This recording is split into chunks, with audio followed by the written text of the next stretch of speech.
Often my work comes from a very personal place and it's sometimes attached to a story. For Frame of Mind, it was a Sunday, it was a beautiful day, and I was walking in a park near where I live, and I had my headphones on and I was listening to this music played by the Kronos Quartet.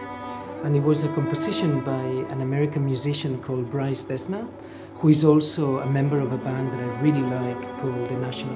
And I found myself taking this really intense emotional journey with this piece of music because of different things that were going on in my life. So suddenly I started thinking about how a moment, one incident, can change things forever in the blink of an eye. That made me question how that is going to affect the way that you think and the way that you feel about things, our frame of mind.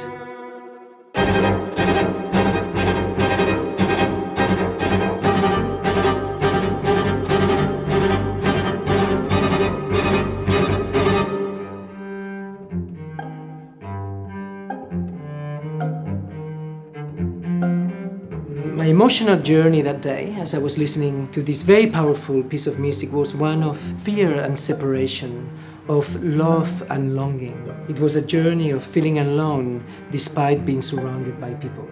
And at that point, I realized that the work was going to be inspired and that what I was going to explore was different emotional and psychological states of being.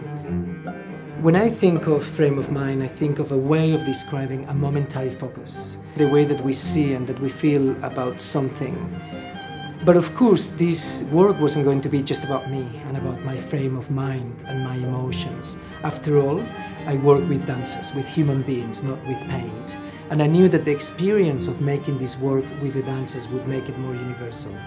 The first day that we started working in the studio, I asked all the dancers to think about their frame of mind that year, almost like creating a map of their emotional journey of 2014. Some of that movement that was created became the foundations for the work. Some of it was translated and became choreography. Some of it was just part of the process. So we worked in groups of 2, 3, and 4s, and we worked with this idea of framing the body and supporting each other and creating architectural structures with this idea of frame. For me, it was about trust and support, and it was about boundaries, and it was also about pushing beyond the familiar hold and sinking back into the comfort of the known.